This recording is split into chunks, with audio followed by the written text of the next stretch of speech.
Hello everyone, welcome. My name is Danotage, and welcome to a brand new New World video.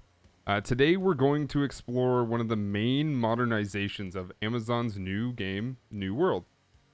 I will get tired of saying new eventually, but this is not the time. I will say this is gonna be a kind of silly video, at least, well, from the surface. I think there's something interesting about the topic we're talking about today, and I'll do my very best not to waste your time. So, without trying to waste your time, if you want to subscribe to the video and like or dislike, depending on what you feel, that really helps a lot. I noticed a lot of people are checking out these videos, and about 80% is not subscribed yet. If you want to be part of the cave here, please subscribe now. Anyway, past that.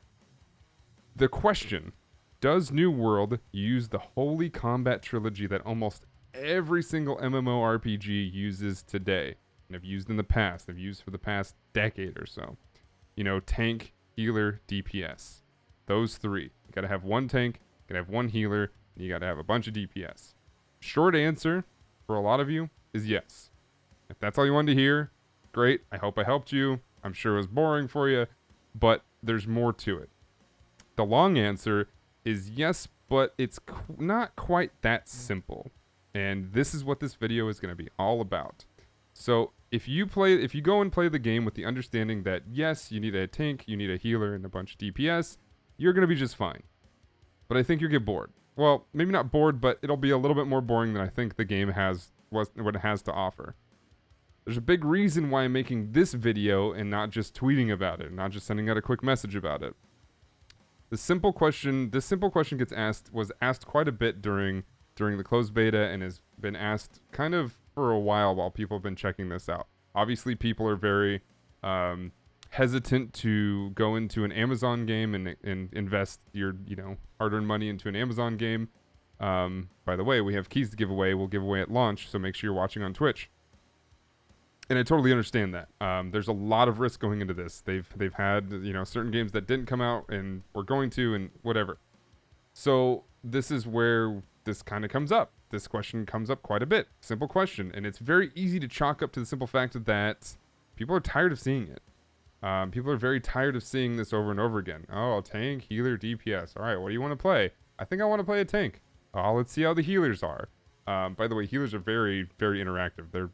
I would say this game has some of the most fun healing I've ever had in an MMORPG. But that's not part of this video. I think there's a lot more to the question than just chalking that up. I think the question comes from the fact that there are just more things happening, and it looks unique on the surface. It looks different, and people are like, oh, I'm going to ask these simple questions because, well, it's possible that it may not be like that. And I'll tell you right now, it isn't quite like that. New World at its very core is a classless MMO. So hearing that you have to have a tank and a healer in your party sort of dampens the mood, and I understand that because, like I said, the answer is still yes. But here's the thing. Because the ability to heal is just tied to the life staff, not tied to really your class or anything, just tied to the life staff, and obviously gets better with focus and your attributes. Anybody can whip out a life staff and do something beneficial to your party. Whether it's dropping one of the two AoEs, whether it's giving your tank more armor or giving everybody more armor or whatever it is, everybody can drop out and do something. But there's so many factors that go into how effective you might be rather than just your stats. Because obviously, oh, what if I have a healing staff and no focus? Yeah, no, you're not going to do super well. But if you have a healing staff that has a bunch of focus on it, well, when you flip to it and you have it, it's going to be there. So that's nice.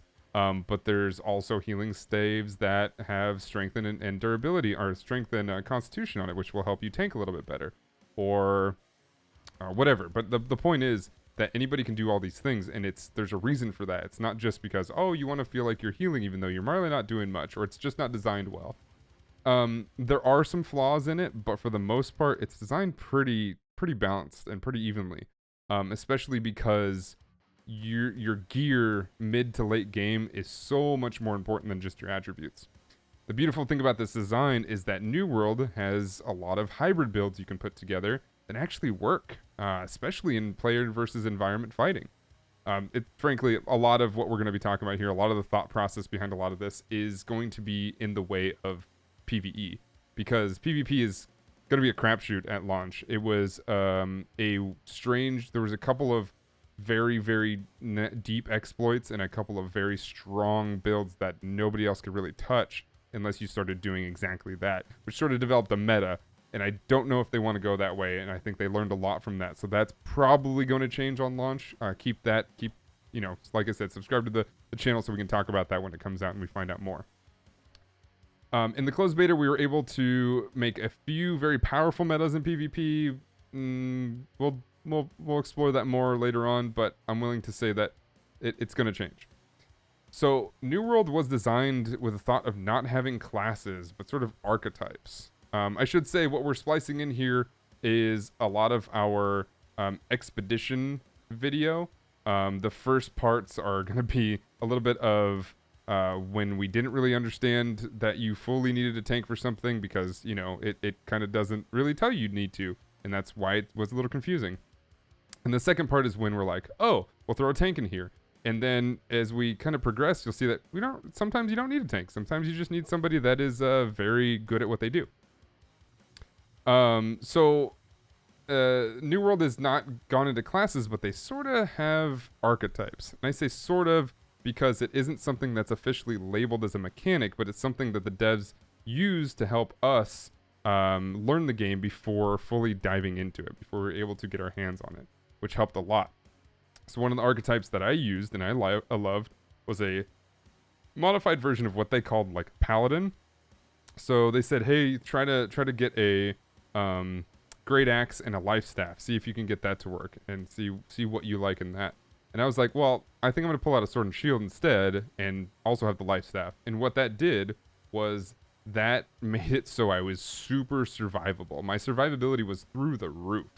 It was really nice not dying versus either 7 or 8 bad guys that were decently strong, or like a mega boss who you're kind of meant to have 2 or 3 people with you to do so.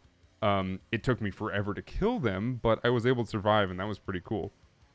And not being overpowered or anything, which was also nice. I was right at the right level. I was able to survive, got through it, whatever. However, during expeditions, I swapped my life staff for a fire staff, and so I was able to do a little bit more DPS against the bosses.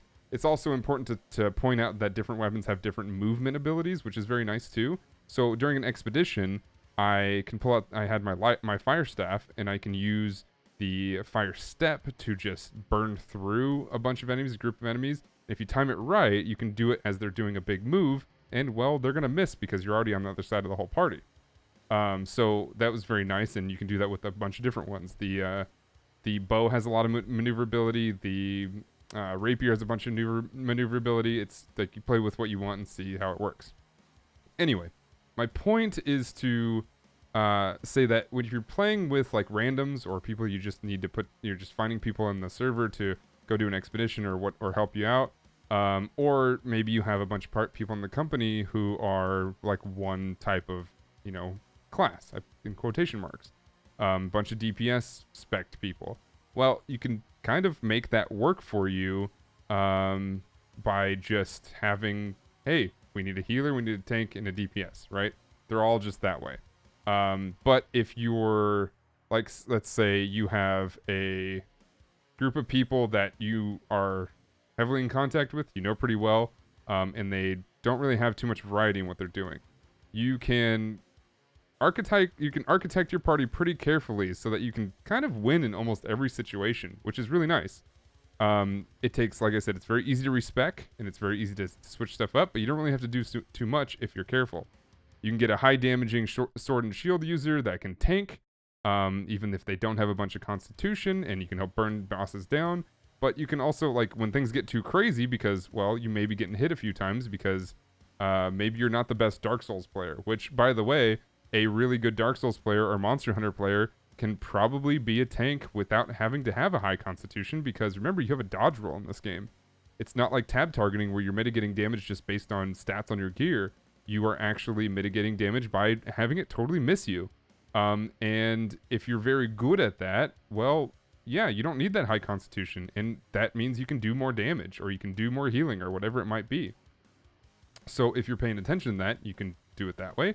Or if you want to, if you maybe mess up, and you want to take a few hits, well, you can have a little bit of Constitution, take a few hits, and if when you start to get low, somebody with another person with a sword and shield, or somebody else with a great axe could taunt them away with their carnelian gems that they have slotted on there, because this doesn't really work unless you have carnelian gems on. But if you have those slotted, you can have some of the other people start taunting them away. Yeah, they also may not have a bunch of Constitution, but you can either keep communication up and swap back and forth your taunts, or you can just swap for once and then burn the boss down, and then swap if you need to again. But essentially, while you're swapped, you have your healer or anybody else. Maybe you have 3 people with life staffs just spamming heals on the person that's low, and then hey, you're back at normal. Which is, again, something that isn't really done too much in previous MMOs.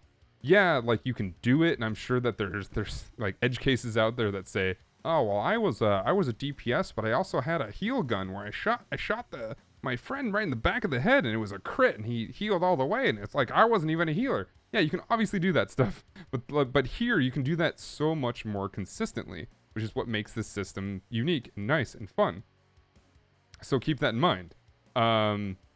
The beauty of this mechanic is you really don't have to run into the problems of standard MMORPGs. So I'm going to bring up Final Fantasy in a second, but Final Fantasy I've been playing a lot recently, or at least in the past, and sometimes if you're playing a DPS class, you can't get into like a random dungeon or something because, well, there's no tank online, or there's no healer. You just can't get in. It's just impossible.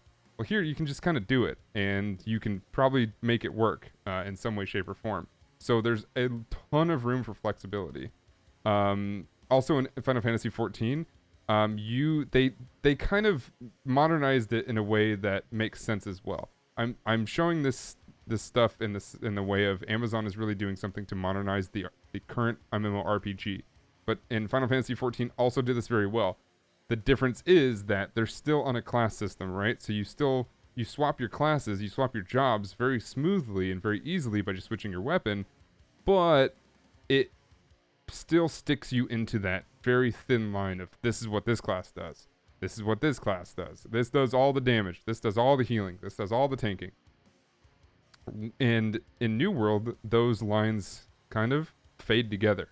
Very gray, very wide, very, very seamless, or you can't really see what's going on in between it, and it leaves so much more room for fun and flexibility and really just a whole lot of theory crafting. Obviously there's going to be some very, very overpowered builds and metas that somebody on some website, maybe even here, will figure out, but the fun part is that you can kind of do whatever you want as long as you're careful and you're thoughtful about it.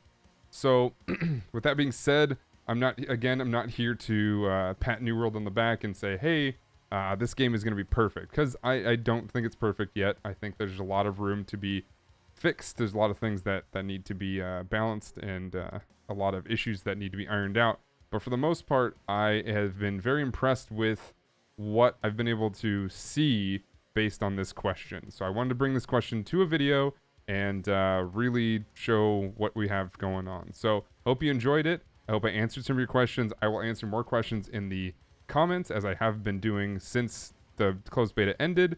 And I hope that you guys do your best and like and dislike the video. Until next time, thank you all so much for watching. I've been Danotage, and I'll see ya. Goodbye.